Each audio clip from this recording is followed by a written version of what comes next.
তো আজি আমি কথা পাতিম পৃথিৱীৰ কেইটামান শক্তিশালী ট্ৰান্সফৰ্মাৰৰ বিষয়ে।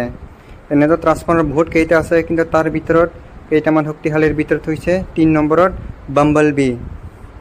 এয়া হৈছে বাম্বল বি, বিশ্বৰ ভিতৰত তৃতীয়টো শক্তিশালী ট্ৰান্সফৰ্মাৰ।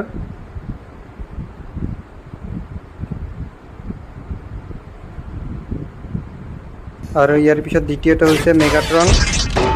এটা হৈছে পৃথিৱীৰ ভিতৰত দ্বিতীয়তম শক্তিশালী ট্ৰান্সফৰ্মাৰ।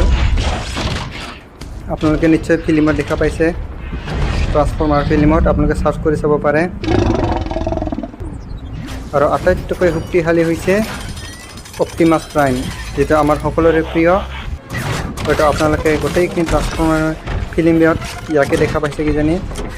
এইটো হৈছে অপ্টিমাছ প্ৰাইম, পৃথিৱীৰ আটাইতকৈ শক্তিশালী ট্ৰান্সফৰ্মাৰ।